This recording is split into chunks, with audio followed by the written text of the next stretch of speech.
Hi, this is Clint. And this is Lizzie. Today we interview Jim Ward, founder and CEO of BrainSell. The first guest of ours who leads a software consulting company. Yeah. I've known Jim for many years. Always been quite a character, and today was certainly no different. For sure. From hiring to how to grow a company to how his company engages with clients, Jim shared a wide range of advice and jokes, of course. Yeah, he did. He did, didn't he? And what I like most today about this podcast is how Jim really went into the details about how he runs his company. A lot of great insights in there. Probably gave us more hands-on advice than we've heard from most of our other guests. Definitely. Yes. And actually, for any of our listeners who are bibliophiles, you may appreciate the many book suggestions that Jim throws out in this one. See if you can catch them all. Enjoy. Thanks for joining us today on the Fuel Growth Podcast. What is the right growth equation for your company? Is it pipeline, brand, product, customers, employees? Join us as we interview CEOs, entrepreneurs, and seasoned executives to explore what it takes to propel your business into growth. Joining us today is Jim Ward, founder and CEO of BrainSell, the growth enablement company, helping other companies of all shapes and sizes across North America crush their goals with business consulting and technology solutions since their founding in 1994. Jim is also the host of the Growth Enablement Madness podcast, a certified pilot, and a proud Harley rider. Welcome to the pod, Jim. Well, Clint, that sounds sexier than I anticipated. Thank you. We are happy to have you here today with us, Jim. I am particularly excited because I need your bold personality in my life this week. First, I want to kick off today with a get to know you question. I think your company is back to working in the office. Is that right? Yes, we are. Yep.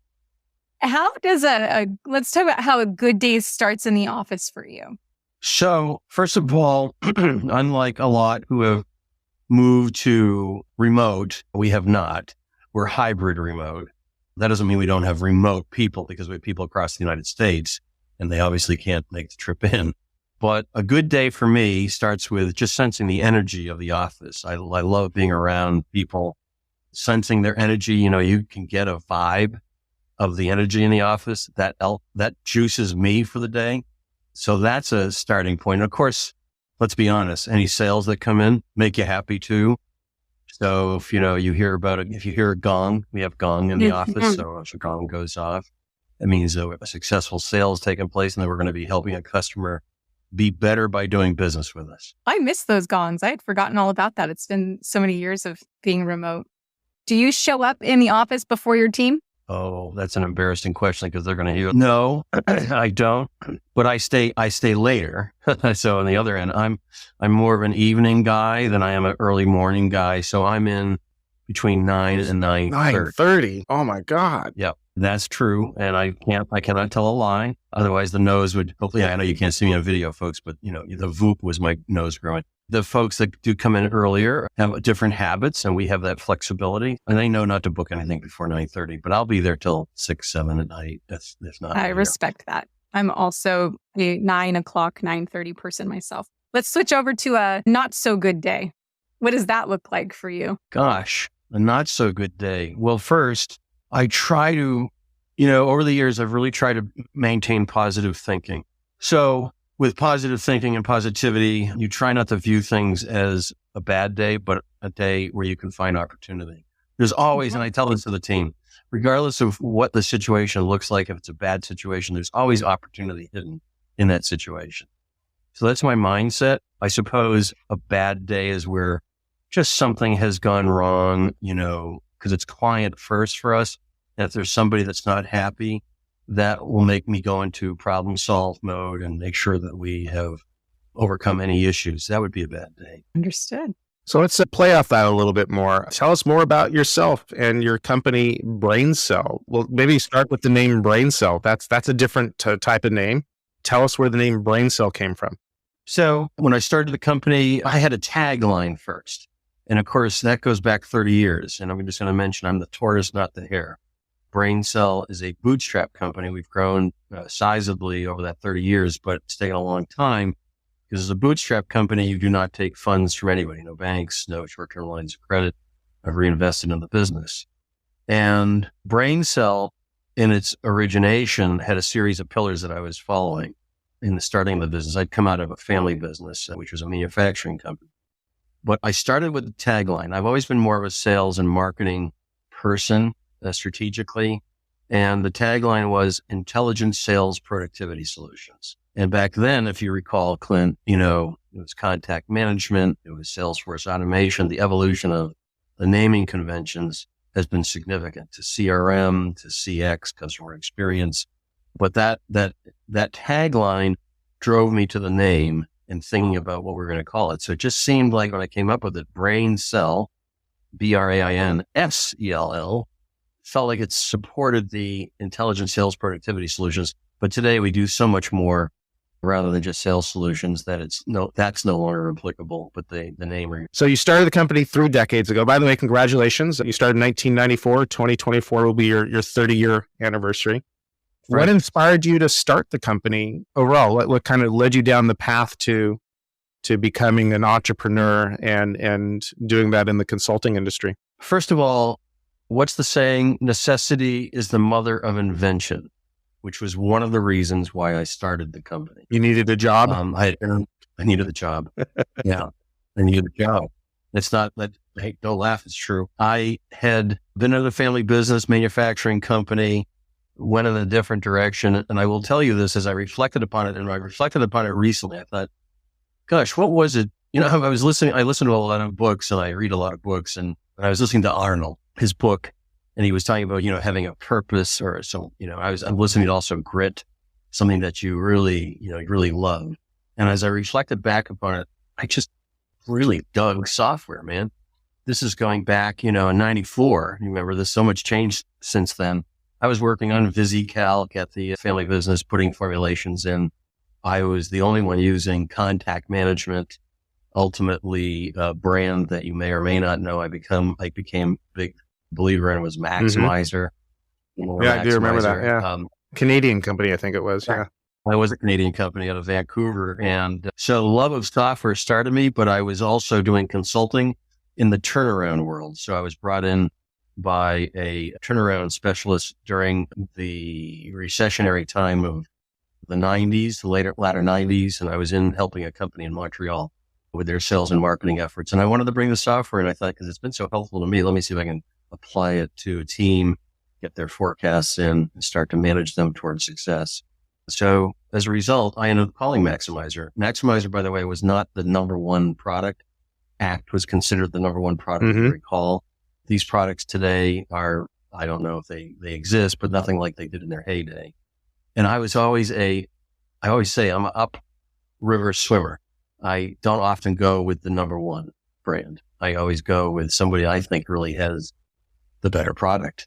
And so Maximizer was it. Next thing I know, that I became a reseller along with being a consultant for turnarounds. And the next thing I know, we were like top 3 in the country in a very short period of time. I then started just to focus on software and CRM, as it was not called that back then, but on implementation and becoming a reseller for that product. It then just exploded into other things, and thus sugar along the way. Outstanding. Let's go back to BrainSell then. So, Jim, I read your company mission statement on your website. Very focused, super clear. And I'll read it for our audience, people listening in. We help you thrive by solving your business challenges with guidance and technology. I heard that right? Yeah, you do. The website is in constant evolution to make sure that we're the website and the content evolves with what we're doing, because we evolve a lot. I really have this solid belief that, especially in the tech space, if you're not evolving, you're dying, and you've got to stay ahead on a leading edge to be successful. And so we're always moving with the cheese, because the cheese is constantly moving. Everybody remembers the book. So we do. And one of the things that has come out of that, Lizzie, is that we have a consulting group. Now, I would liken it to what Accenture does. We're not Accenture, but we're very focused on our consulting. That's a different approach. We have our CEO, who's ex-Accenture, has built out our pods and what we do in that group. And we have some IP. It's a proven business process that we've come up with that does all the people, process, and then apply technology and or change management first. And so we call that blueprinting. And that's how we've been really successfully helping folks succeed in software implementations, because oftentimes folks buy software thinking it's a silver bullet, and it's not if you don't have the appropriate planning in place, the architecture in place, and aligning with your strategic objectives. You really need to understand strategic objectives of the company or of the division. What are the outcomes you're expecting? Otherwise, it's like going cross country on a half tank of gas in a VW with no roadmap. You might get there, but it could take months or you'll never get there. Sure. So I hear ex-Accenture team member and a group of consultants that are very outcomes based, that have a blueprint, we'll call it a blueprint format that they're following to help identify your customers or prospects' business challenges. Yes. And there's a discovery process that identifies if they fit that. Not all people will go through that. It's not for everybody. It's really focused on mid-market, mid-enterprise, oftentimes companies that don't have the resources. As an enterprise company may have the resources to do it. It doesn't mean we haven't done enterprise-style companies, but our focus or our ICP, our ideal client profile, would be mid-market, mid-enterprise. But there's oftentimes companies that come in and have a very clear idea, and they're not high on the risk scale of failure. We have a series of questions that give us a sense, well, what's their level of risk? Are they a 1, no risk, or are they a 10? And they're going to fail, absolutely. And then there's numbers in between. So that gauges whether we're going to suggest a consulting project first or whether we go right to point solution. Once your team's been involved in the project or the implementation for any given customer that you've won, what is your team doing to maintain that and ensure that the customer's continuing to receive the value or continuing ongoing conversations around whether they're realizing value from any prior implementation? We're very process driven, Lizzie. We're an EOS company, entrepreneurial operating system. We follow by Traction. There's a plug for Traction. Gino Wickman is the book. Please read it. I think it's great to help guide your company. So everything is process driven. We have playbooks for everything, and it's not completed. It's an evolution that will never stop. But so our customer success managers, for example, who have historically come in at kickoff, learn what the project's about, what are the outcomes, so that when they take over, which is that completion go live, they're already informed and working on that customer with helping them with what we call customer success reviews. We do those on a cadence, understanding, are they hitting their goals? We try to really get deep with them, letting them understand that we truly are a partner in this. We're not here just to sell you product. We want to make sure you're successful. That's our commitment. Now, through that, you find opportunities to help. The other thing that we're big on, by the way, is Selling with a Noble Purpose, another great book, which means that we need to be able to demonstrate, even through proposal, that we totally understand your outcomes, that we're not just selling, we're selling with a noble purpose, that you are going to be better by doing business with us. And our salespeople need to work in that fashion, speak to that, and even write in proposals so that they have a deep understanding. Your question of, hey, repeat that question, because I think the train went off the track for a second. No, you're right on track. It was asking for your customers who you've had prior project implementations for. How are you ensuring that there's ongoing satisfaction with that implementation, or whether new projects need to be kicked off for that customer? And you've said it. You have customer success reviews. Yeah, you have I remember now. So we've just hired a VP of sales 6 months ago, and he's changing our sales framework. So that's still going to apply, but now we've moved from customer success to account managers. So rather than having 2 hands to shake, there's another way to say that, like 2 throats to choke, but we don't want to use that. You have 1 hand to shake now. So 1 person is going to be absolutely responsible for your account, your success, et cetera. And then we have, with those customer success reviews, leadership reviews, all of those interactions. So we get a sense of, from a leadership perspective, just 1 head, we're thinking about, okay, what can we do to help this company? So I guess my final question on this topic is, we think about, and you hit on it actually, you've hit on it a couple of times, the evolution of technology. And with that comes the evolution of processes and process changing within your organization. How is your team learning or cross-sharing information today so that they can become more educated and have that confidence when in front of customers and show that they understand their customers' use cases or challenges? It's also a great question. What we are doing and have done, but we have what's called in the parlance of EOS, we have rocks. That means they're going to take us a quarter or more to do. It's continuous improvement. We've created rock teams. This year, which was announced at our first SKO ever, which was last week, which is how I got COVID, was a new super rock. And every person who has any selling responsibility is going through a series of enablement classes. And we're doing something called customer excellence as well. So they're going to go through enablement and customer excellence. They're going to go through, the understanding, for example, how to ask questions to understand risk, when to bring in a consultant or a business analyst or a business process expert or a senior solution architect or a data analyst, because data has become very big for us as well. Data is huge. And what you get out of not just your CRM, but all the systems and surfacing that data that's allowing you to make good predictive decisions, ongoing real-time decisions, et cetera. That's become a big part of what we're doing. So I think I answered that, but with more. You did. There's a lot of content in sales enablement, which is perfect. It's great to hear. So it was very, very pointy because it was just announced last week, that whole project. So, as I'm thinking through everything you're talking about here, and I want to come back to the guidance that you give companies, right? Because this is certainly an opportunity for our audience to hear these nuggets of wisdom coming from BrainSell and you specifically. When I think about helping companies grow and thrive, my mind goes to finding new business, building the pipeline, right? So as you work with your clients, I've got to expect that many of them are always looking for ways to enhance their lead machine or build a lead machine from scratch sometimes, right? What's your approach to helping them do that? So let me first start by telling you what we're not. We're not a digital agency. That may be in our future, but we don't do that today. So we're not working with them on content or creating leads for pipeline, but we're showing them the technologies and understanding what their needs are to get them ready, as well as understanding the processes that they're going to need to create if they don't have them. So more about lead management as opposed to lead creation per se? Okay. Yeah, exactly. More about sales operations sometimes, more about, let's say we're doing marketing automation, understanding not only what marketing automation does, but giving them the nuances of how to maximize it. But let's just say we walk into a client and they don't have any folks inside. I remember these days that actually are responsible for content. Marketing automation by itself isn't going to do anything, right? You need to be able to drive it with content, for example, to drive lead generation if you're going to be an inbound company.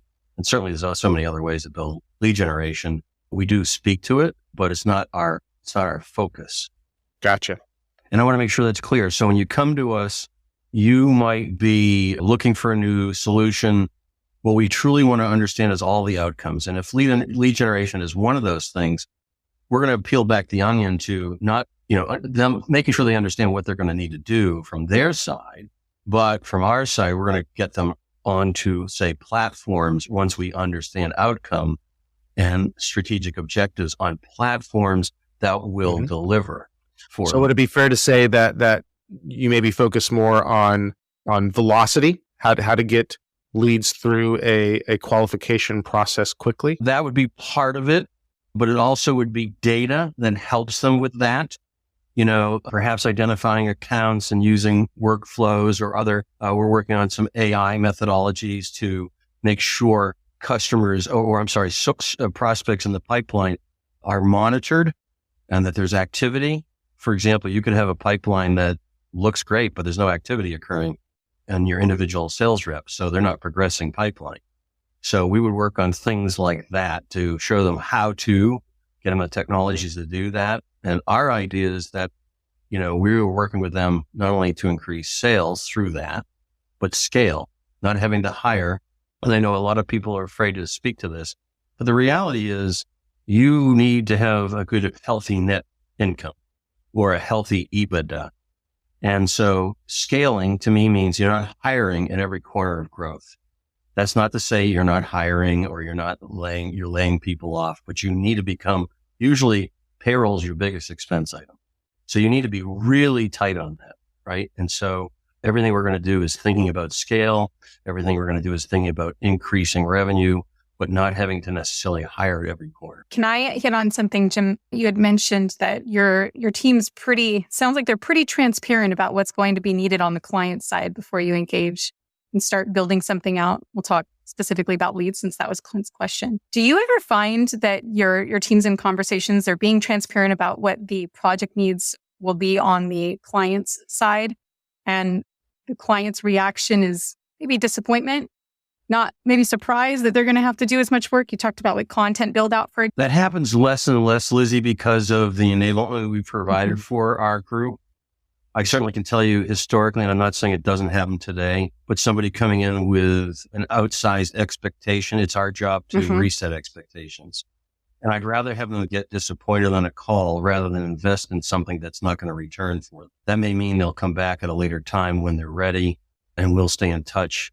I believe that's what you're asking, but yeah, I'd rather not sell them something that they can't take advantage of. How many times have I walked in to a company who bought marketing automation, and I keep using marketing automation that could apply to CRM, but they simply don't have the plan, and they're using it as, in CRM's case, as a glorified Rolodex, or they're still using spreadsheets, or in marketing automation, they don't have an idea of how to build content, how to be an inbound marketer, or any of those things. And then that leads to complete disappointment. Then they're angry, at the person that sold it to them for misleading. And we as a company we need to have the integrity to make sure, again, back to selling with a noble purpose, that we don't sell anything like that we make sure folks have what they need to be successful.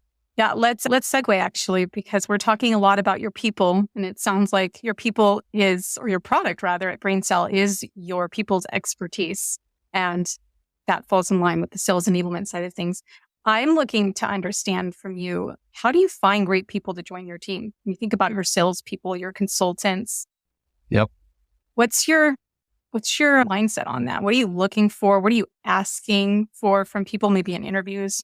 Just have a dialogue around that. Okay. So first of all, back to entrepreneurial operating system, we have a process for hiring. That process is consistent amongst all types of hires. And it is I believe it's a 4-step process. And this sounds very cold. I don't mean it to sound cold, but we identify in the previous year, based on our company objectives, what bodies we're going to need for the upcoming year so that we can start budgeting for it. So it's a very regimented way of thinking. And then once we identify the bodies, you're looking for right body, right seat. Anybody who's familiar with EOS will understand what I'm saying, but you could have theoretically, or no, it happens all the time. It's not theoretics. You could have right body, wrong seat, right? Great person culturally, fits our core values. We have 4 core values we live by, but the seat that we put them in somehow has set them up for failure. So maybe they're not a good salesperson, but they would be a great support desk person. Let's just say that's an example. And so it's our job to make sure that we are setting them up for success. But if it's a salesperson, there's a series of things they go through. And our 4-step process includes discovery call. Then it goes to assessment. We use an assessment program to measure cognitive scores, to measure personality profiles. And in sales, for example, sales profile. I have found that this particular test is outstanding in identifying those who will be successful at selling. And so if they don't come in recommended or highly recommended, it's pretty hard to convince us that you're going to go forward. If you get that, then you go to interview, and our interviews are separated with the appropriate parties. Sometimes it's leadership team or it's departmental. And that is also measured in a rubric. So for us and in EOS, data, you can't argue with numbers, right? Numbers are numbers. So everything is data backed. So we go through the rubric individually. There may be 3 people and they talk to them individually, and then there's a scoring period. And in that case, we can't talk to each other. We have a rule, no selling or unselling of any candidate. And then we get together, we review our rubric. It is numbers based. And then it's okay, we go forward or not go forward. Go forward is role play, usually role play. That's how we identify our best folks. That doesn't mean, I've had folks that stay with me for a long time. We have OGs, we have Gs, OGs, original gangsters. They get jackets, by the way. We've had some OGs that have left, they've stayed a long time. and they needed to find something new or something changed in their lives. And you wish them well. But for the most part, when we do this right, it sticks. Mhm. It really sticks. It's been great for us. 4 steps. I like it. Thanks for spelling it out for us. Now, you've talked a lot, Jim, about how if you're not evolving, you're dying. You're always one embracing change inside of the company. So as I think about that, learning to be the best comes from doing things right and also making mistakes. So what are the top 2 or 3 mistakes you've made as a CEO or as a sales leader, and how did you learn from them? So again, reinforcing mistakes, it's the only way to learn. Failure is the only way to learn. And I'm sure I've got many more that I've forgotten. We've instituted a BDR program, business development representatives, in the past. That was something we analyzed. And really, unless you can do it at scale, I don't think it's effective. So we stopped that and found more effective approaches. So that was, a failure in a sense. It didn't prove to be profitable or have an appropriate return on investment. So that would be something I would consider a mistake. The other thing that I am in the company is, if you read Traction, I keep referring to it. God, I hope I get a royalty. You got from several it, books here that you should be getting royalties off of now. You've done a great job calling them out. I know. Selling with a Noble Purpose, Traction, Enterprise Operating System. These are all fantastic books. Todd Capone, The Transparent Sale. Wonderful, by the way. So a lot of books, and we've interviewed them on our Growth Enablement Madness podcast. So one of the things I identified when I read the book was that, there's a visionary and an integrator. And when I read it, I thought, oh my God, I am the visionary, but I am not an integrator. So the integrator takes care of all the details, overcoming obstacles. In our case, we call her a sharpshooter of squirrels. So I oftentimes have in the past brought in, because I love technology, anything I think, oh my God, that would really help this company here, or, this create scale. Oh my God, eat it up. And so I bring it in, and then I didn't realize the pressure I'm putting on internal staff, which is, hey, we got a lot of things to sell now. We've got a lot of things to market. We've got a lot of things to educate the public on. So that was a mistake, and they have helped me control that. We now have something called BrainSell labs. So before I get to really, I'll put it in the lab, we'll look at it, we'll go through it. And then I have to, or any member has to build a business case. So it's slowed down that process, and it's created the process around me slowing down, bringing in just all kinds of cool technology. Makes sense. You bet.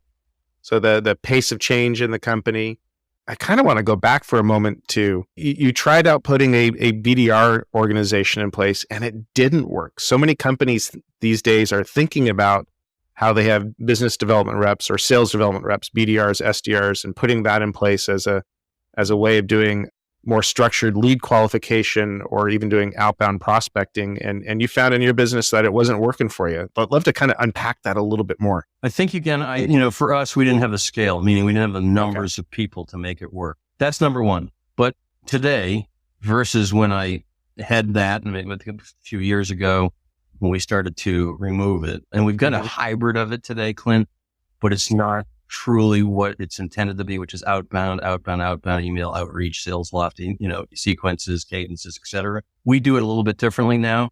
And I do believe that the market's going to shift. I do believe that the BDR will become, this is probably an extreme word, but obsolete. If not today, it's coming really quickly with the advent of all of the AI that's coming out, including voice AI. And we are right now working with a company on voice AI. So leaning more on technology, AI technology to do prospecting as opposed to people doing the prospecting.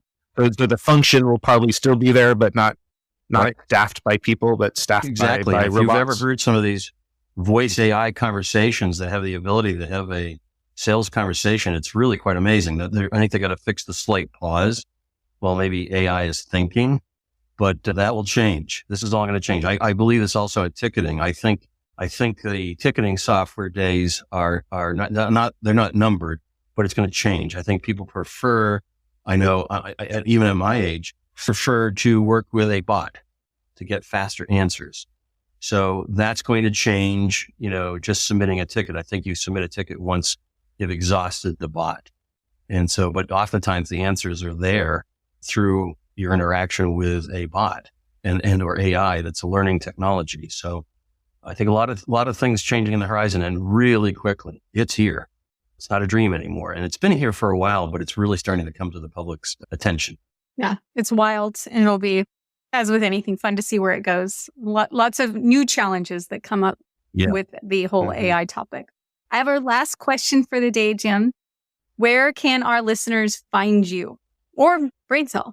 Well, they can find us, of course, at our website, which is www. I don't even know why we say www anymore. Or it is www.brainsell, BRAINS, as in Sam, ELL.com. You can find me on LinkedIn, Jim Ward. I'll be sitting on a Harley if you're looking at the picture. You can find me by calling the office, 978-887-3870. There's automation that'll get me. Let me promote my podcast. It's the Growth Enablement Podcast. It is on our website. I believe it's under resources, but if you just type in to the Googles or the Safaris, Growth Enablement Madness Podcast will come right up. Wonderful. Because, we're mad about growth. As are we. I'm not angry. I'm not angry. Here too. It's the crazy mad. The crazy mad. I love it. Well, thanks, Jim. I appreciate your time. You've been awesome to chat with and no surprise, bold as ever.